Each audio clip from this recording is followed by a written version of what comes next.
Boa noite, irmãos. Nós iremos dar sequência à nossa meditação em Timóteo.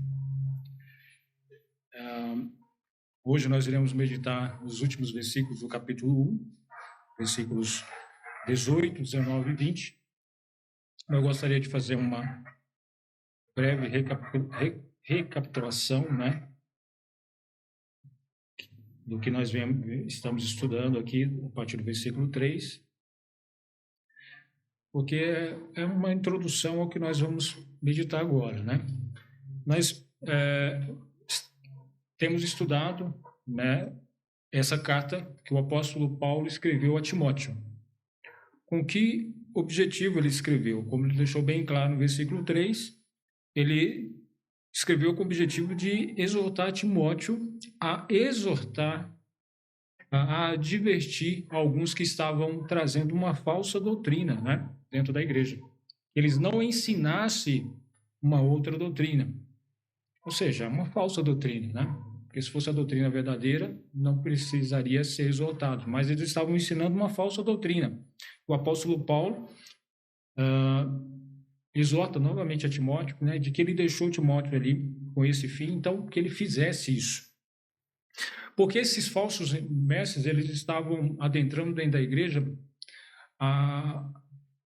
o cumprimento da lei, só que de uma forma errada. O apóstolo Paulo mostra claramente que a lei ela foi escrita para os injustos, para os pecadores, para os ímpios. Eles precisavam da lei. Os justos não. Os justos, eles não precisavam da lei, porque eles já eram salvos da condenação da lei. Mas e eles precisavam da lei para que a lei mostrasse quem realmente eles eram, como eram pecadores. Porque eles precisavam reconhecer o seu pecado para já chegar ao Evangelho de Jesus Cristo. E aí Paulo, a partir do versículo 12, ele começa a falar sobre a experiência que ele teve. Ele pessoalmente teve com o Evangelho. Ele que foi o principal dos pecadores, foi salvo por esse Evangelho e foi colocado como ministro desse Evangelho. Então ele vai falando aqui a sua experiência, glorifica a Deus por isso, no versículo 17, e aí ele entra no nosso texto, voltando novamente ao que ele estava falando no versículo 3, no início do texto, a exortar Timóteo a defesa da doutrina verdadeira. Então ele volta novamente a esse assunto, finalizando assim esse capítulo, exortando Timóteo sobre esse seu dever, esse seu ministério, essa sua obrigação. Irmãos, antes de falarmos sobre isso, entrarmos aqui nos versículos, é interessante nós tirarmos da mente uma cultura que, infelizmente, vem sendo empregada há muito tempo e ainda está sendo empregada nas igrejas, de que, por exemplo, vou citar um exemplo, se chegar alguém visitando aqui e chegar a perguntar assim, quem que é o ministro aqui de vocês? Você vai falar o quê? Pastor Valdir. Vamos falar isso, Mas, na verdade, a palavra de Deus nos diz que todos são ministros. Então, a nossa resposta deveria ser assim, quem é o ministro aqui? O ministro, qual deles você quer ouvir? Você quer saber, está procurando qual deles? Porque todos nós fomos chamados para servir. Claro, nem todos foram chamados para ser pastor, para pastorear. Nem todos foram chamados para ser missionários, diáconos. Então, há chamados específicos, mas todos foram chamados para servir. Então, quando nós atentamos para uma carta igual a Timóteo aqui, nós não devemos considerá-la como se estivesse falando somente a um ministro pastor, a alguém que esteja na liderança de uma igreja, mas está falando sobre o serviço, e o serviço aplica-se a todos. Então, com esse pensamento, nós podemos meditar no que Paulo fala a Timóteo aqui. Paulo fala a Timóteo alguns pontos necessários para o bom serviço que ele deveria fazer na obra do Senhor. E esse bom serviço é necessário para todos nós. Então, todos nós precisamos atentar para esses pontos, para esses princípios, É claro que ele não é princípios exaustivos, é só alguns princípios os quais nós iremos atentar agora. aqui vamos fazer a leitura, é um texto bem pequeno, e aí após vamos meditar partes dos versículos. Versículo 18. Este mandamento te dou, meu filho Timóteo, que, segundo as profecias que houve acerca de ti, milites por elas boa milícia, conservando a fé e a boa consciência, a qual alguns, rejeitando, fizeram naufrágio da fé. E entre esses foram Himeneu e Alexandre, os quais entreguei a Satanás para que aprendam a não blasfemar. Bom, logo aqui no versículo 1, o apóstolo Paulo faz menção a ele sobre o mandamento. Este mandamento te dou, meu filho Timóteo. Que mandamento seria esse? O mandamento seria, podemos entender, o que ele fala no versículo 3. A defesa da doutrina. O manter a doutrina saudável dentro da igreja. No caso específico que o apóstolo Paulo estava pedindo para que ele repreendesse, advertisse alguns que estavam ensinando outra doutrina.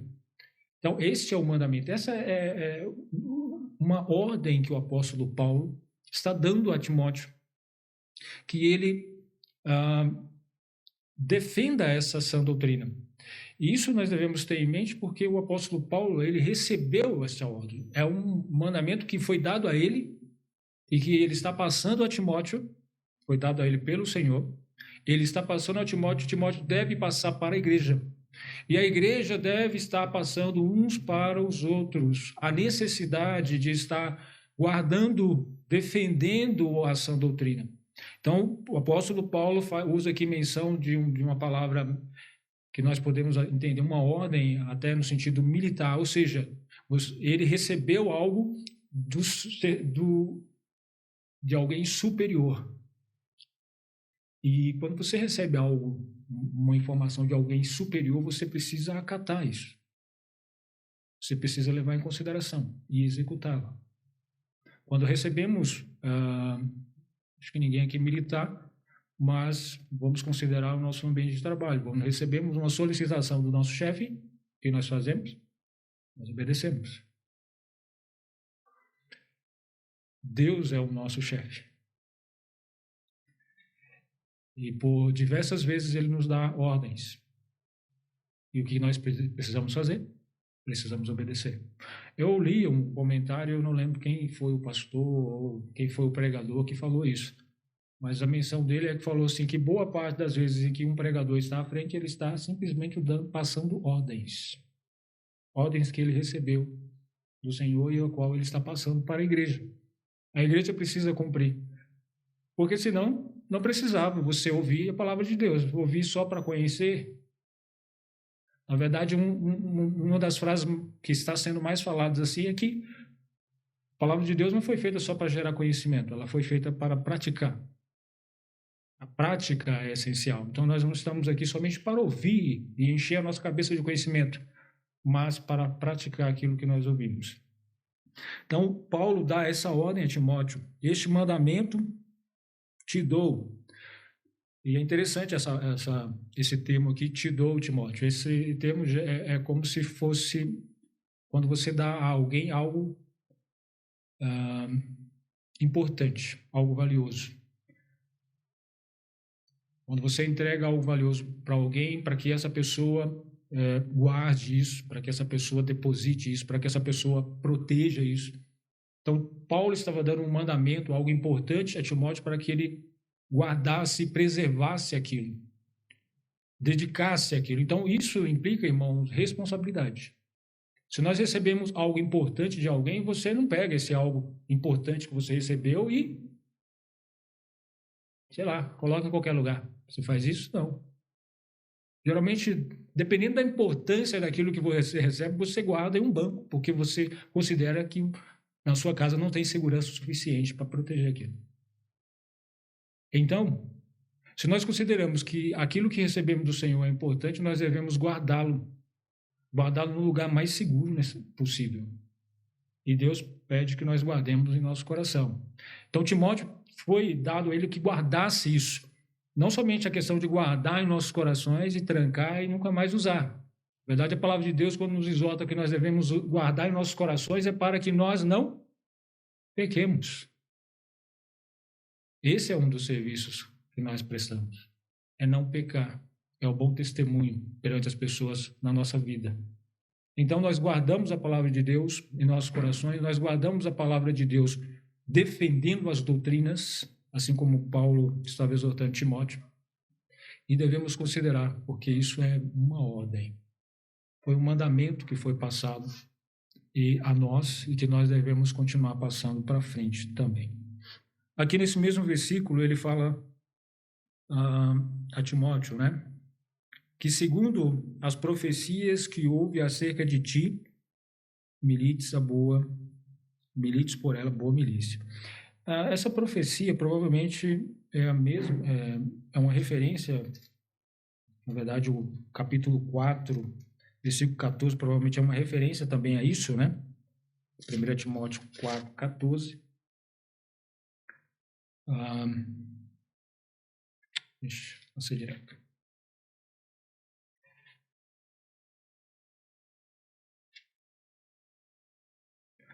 Não desprezes o dom que há em ti, o qual te foi dado por profecia, com a imposição das mãos do presbitério. Então, o apóstolo Paulo está lembrando aqui Timóteo aquilo que foi dado a ele, o dom para o ministério. Esse dom, nós podemos entender, lá quando o apóstolo Paulo foi até ele já estava ali, entre aqueles irmãos, servindo. Então, já foi reconhecido que Timóteo tinha um chamado para o ministério. Então, Paulo está lembrando que ele, dizendo a ele que ele lembrasse, né?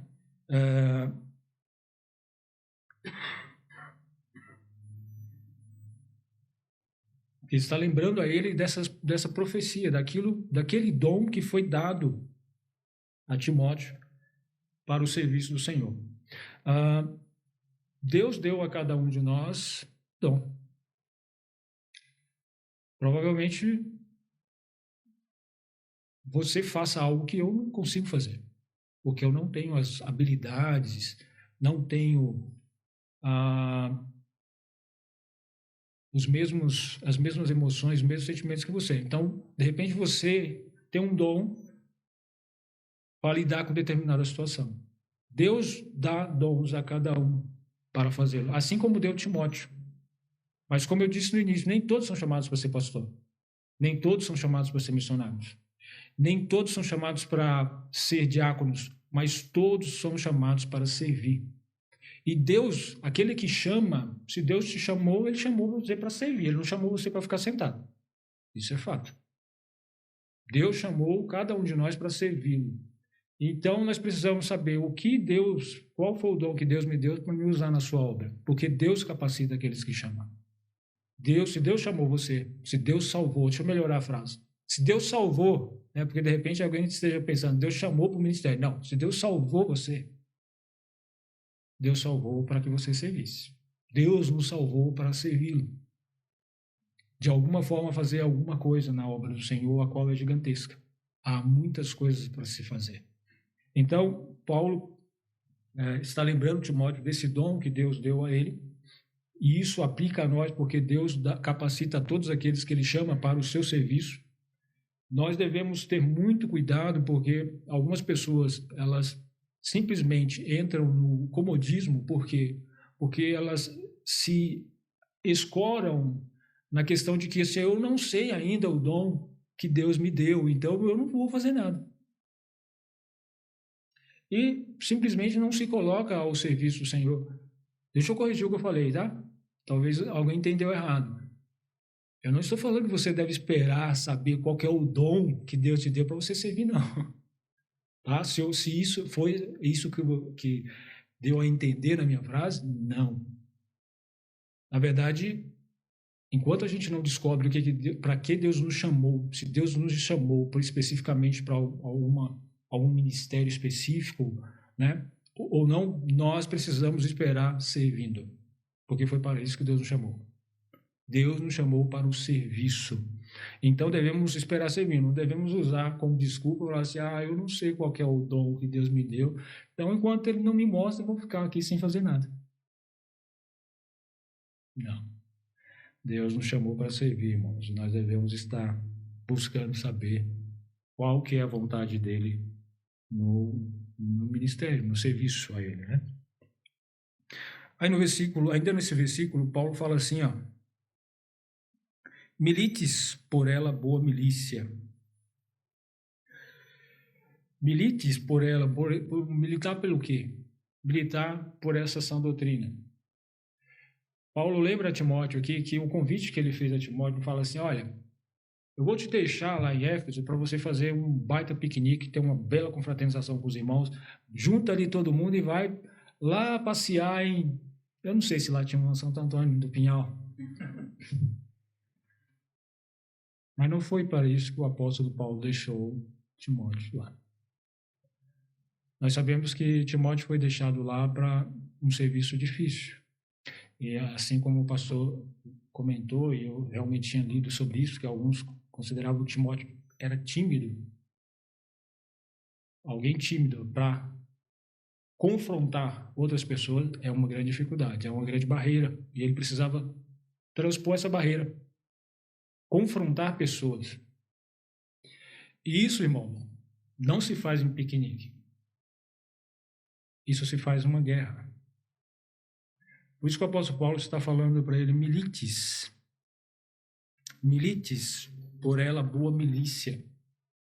O apóstolo Paulo está lembrando que nós fomos chamados para guerrear. E isso precisa estar forte nas nossas mentes.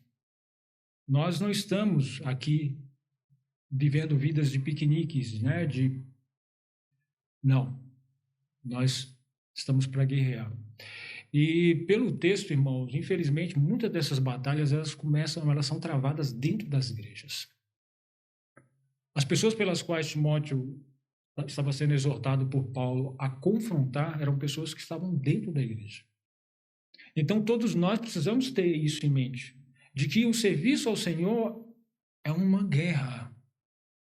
Uma guerra que não é, tipo assim, temporária, né? O piquenique é temporário, né? A gente vai fazer um piquenique, opa, beleza e tal, vamos embora, acabou o piquenique. Não. A guerra, ela é perpétua. Enquanto nós estivermos nesse corpo aqui, nós estamos travando uma guerra contra o nosso maior inimigo, Satanás. Satanás está a todo momento procurando nos derrubar. Todo instante. E é um perigo, irmãos, quando nós deixamos de pensar de que nós estamos numa guerra. Porque quando nós deixamos de pensar isso, quando você acha que não está numa guerra, o que você faz? Você baixa a guarda. Eu não estou guerreando contra ninguém, eu estou tranquilo, de boa, aqui de férias. Por que eu vou ficar com a guarda levantada? E aí onde Satanás ataca. E o ataque dele começa mostrando para nós que nós não estamos em guerra. Ele nos deixa, né, num momento de tranquilidade. Tá tudo certo, tá tudo tranquilo, não está tendo problema nenhum. É onde nós abaixamos a guarda e ele atira. E não é bala de festim. Sabe aquelas balas que só faz barulho? O nosso inimigo, ele atira bala de verdade, irmão. Nós sabemos que essas balas, às vezes, elas não atingem a nossa carne. Às vezes, né? Porque nós temos um exemplo lá no Velho Testamento, pela permissão de Deus, atingiu. Jó foi ferido na carne. O nosso inimigo, ele está constantemente ao nosso redor, procurando uma brecha para derrubar.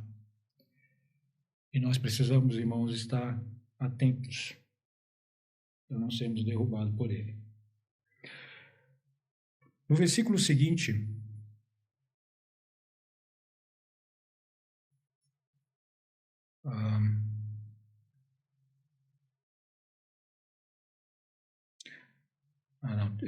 ainda nesse versículo, eu esqueci de um ponto aqui, que é interessante. Esses homens, as quais o apóstolo aos quais o apóstolo Paulo exorta Timóteo a confrontar, talvez esses homens eram homens que tinham alguma posição de liderança dentro da igreja. E que esses homens naufragaram, né, como ele fala, na fé. Satanás, irmãos, nem sempre não, mas nunca, né? Satanás consegue atingir aquele pelo qual nós devemos olhar. Para quem nós devemos olhar? Para Cristo, autor e consumador da nossa fé. É para ele que nós devemos olhar, certo? Só que Satanás não consegue atingi-lo. Satanás não consegue fazer nada com Cristo. Mas ele consegue fazer com aqueles que estão à frente de trabalhos, à frente de igrejas. Líderes, pastores, dirigentes. Ele consegue. E o que nós precisamos é orar, né, por essas pessoas, mas também saber que essas pessoas podem pecar, podem se desviar, mas nós não devemos nos desviar. Por mais que alguém pelo qual eu admiro a sua vida espiritual esteja se desviando da doutrina ou cometeu algum pecado e por isso não vai fazer mais parte da igreja, isso nunca deve me desanimar. Essa armadilha do diabo, eu não posso deixar com que isso seja afetar a minha vida. Então, irmãos, é uma guerra constante e precisamos estar atentos em vários aspectos. Nas nossas vidas e nas vidas daqueles pelos quais nós estamos conosco, né? Estão à frente de trabalho, estão ao nosso redor. Porque muitas das vezes, essa é a nossa tendência, né? Muitas vezes nós ficamos olhando, né, para as pessoas. Isso não é ruim. Se você tem um irmão o qual você admira, isso é bom. Admire, né? E ore pelo irmão, continue orando para que ele continue crescendo, se desenvolvendo. Mas se esse irmão cair, não caia junto com ele. Isso não deve ser motivo para que nós desanimemos na fé, para que nós venhamos a abrir mão da doutrina. Agora sim, irmãos, versículo 19. Conservando a fé e a boa consciência.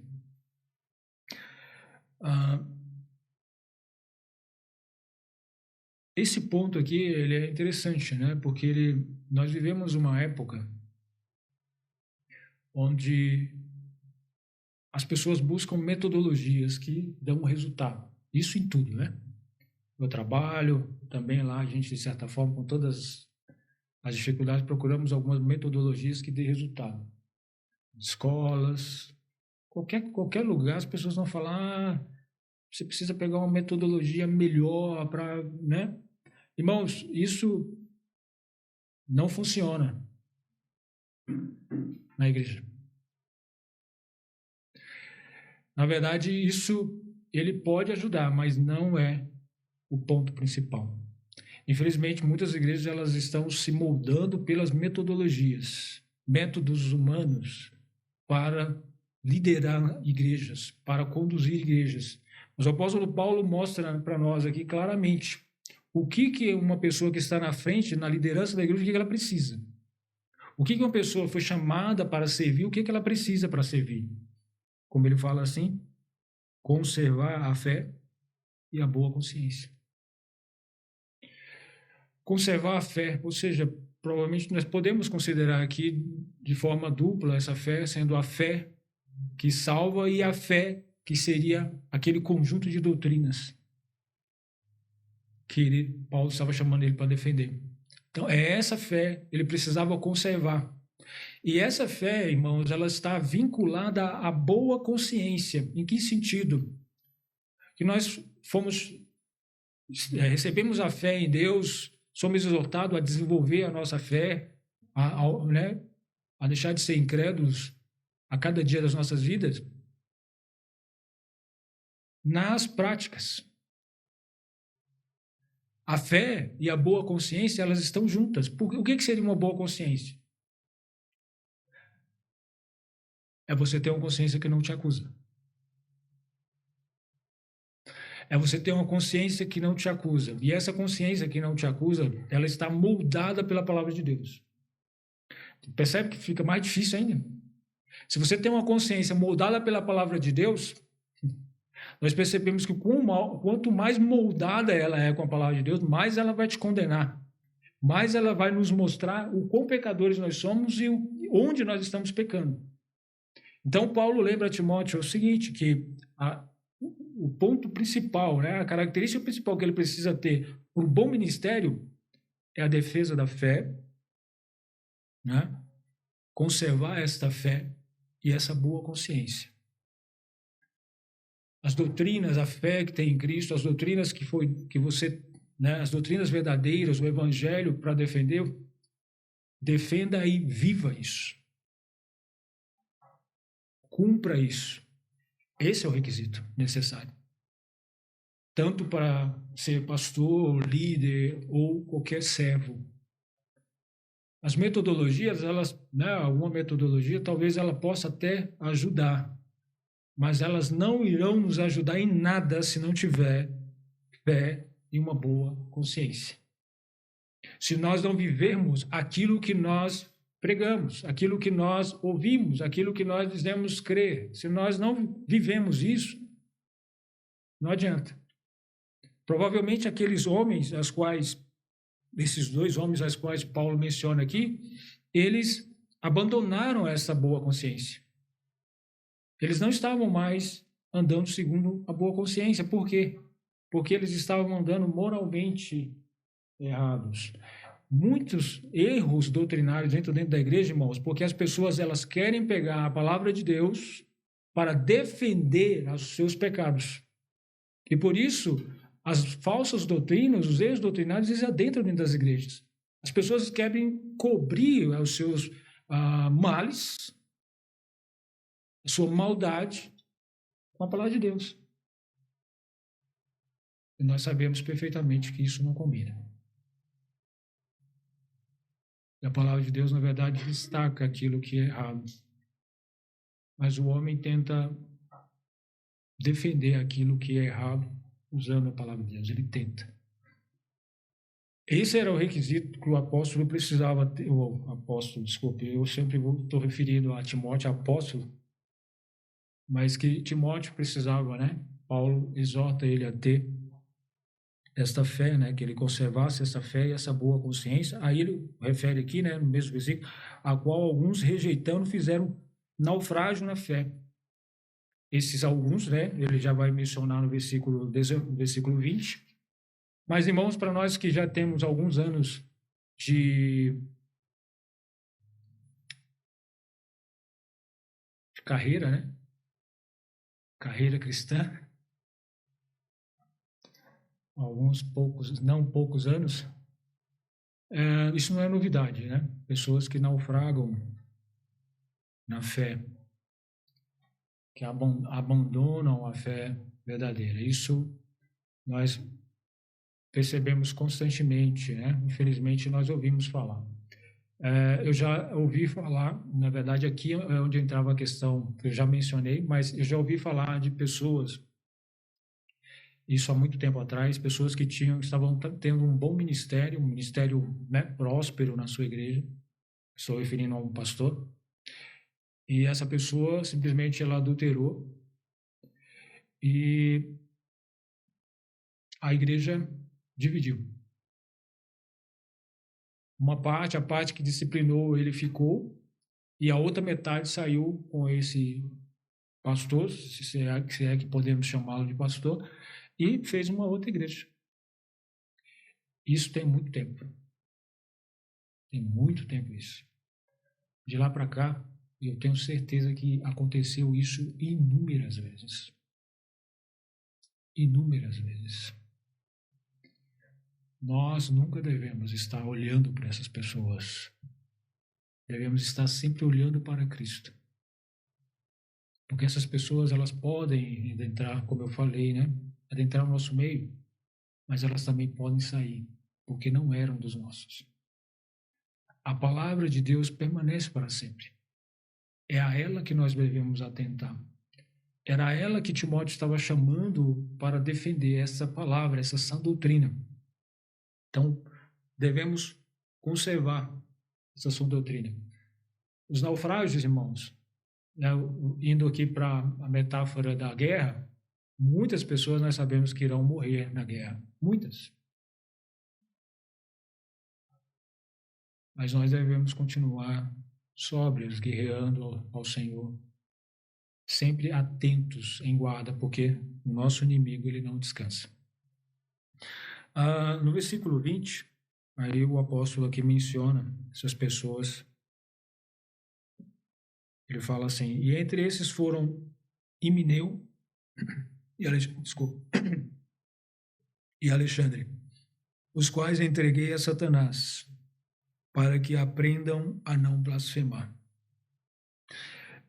Esses dois aqui, provavelmente, esse Himeneu é o mesmo que ele menciona em 2 Timóteo, no capítulo 2, versículo 17. E a palavra desses roerá como gangrena, entre os quais são Himeneu e Fileto. E o outro, Alexandre, ele também menciona aqui no capítulo 4, versículo 14, 2 Timóteo. Alexandre, o latoeiro, causou-me muitos males. O Senhor lhe pague segundo as suas obras. Bom, esses foram os homens que Paulo estava exortando Timóteo.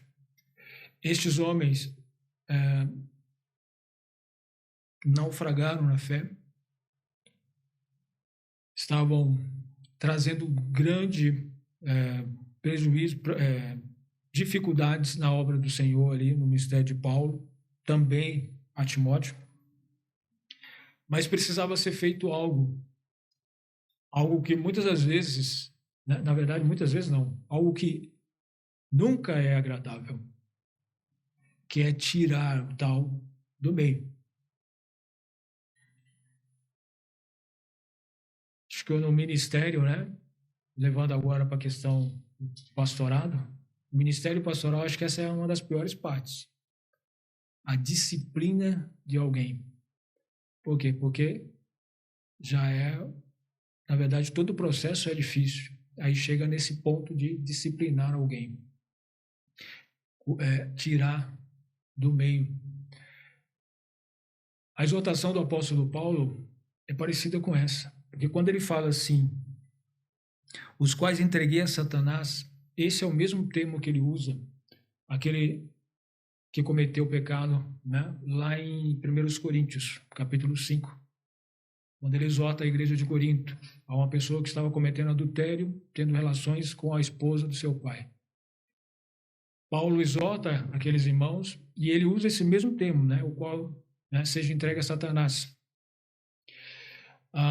A correção, a disciplina que é dada pela igreja nunca é dada para a destruição de alguém. É dada para que essa pessoa possa ser, seria um termo, restaurada. A disciplina nunca é para destruir alguém. Quando o apóstolo Paulo seja entregue a Satanás, o entendimento disso possivelmente é que ele tem em mente que o mundo jaz no maligno, o mundo pertence a Satanás. Então, que essas pessoas sejam entregues ao mundo e passe no mundo as coisas que um crente desviado deve passar, por dificuldades. Porque, irmãos, se alguém que está dentro da igreja, nós precisamos ter isso em mente, que o estar dentro da igreja nos protege, nos guarda.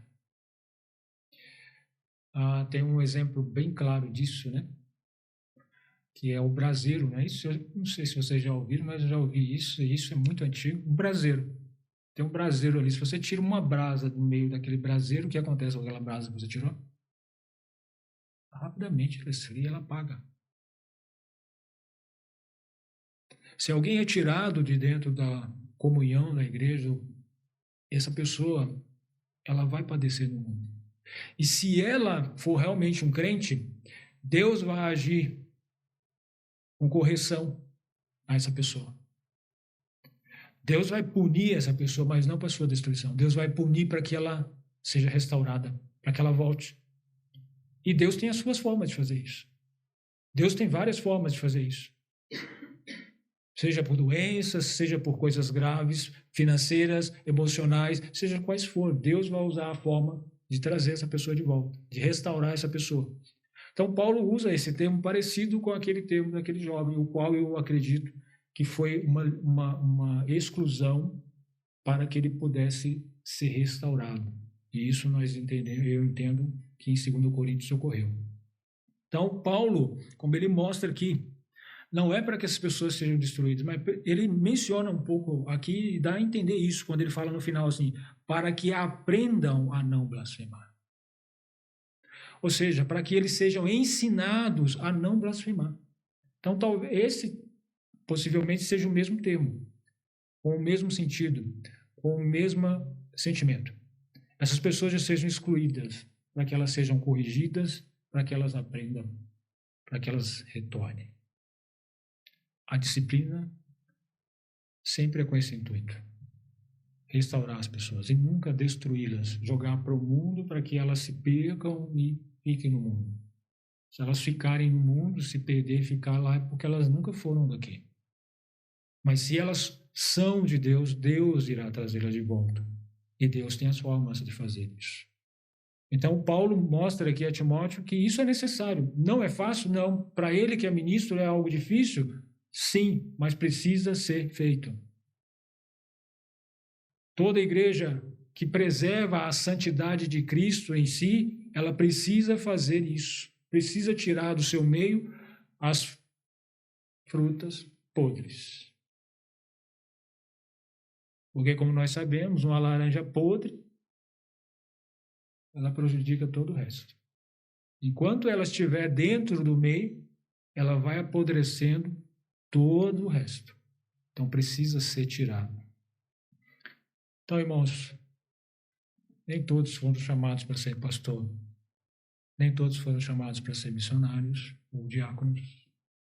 Mas se você é um salvo, se eu sou um salvo, todos nós fomos chamados para servir. O nosso serviço ao Senhor depende da nossa fé nele, depende da nossa boa consciência para com ele. Se nós não tivermos isso, nós não conseguiremos servir ao Senhor.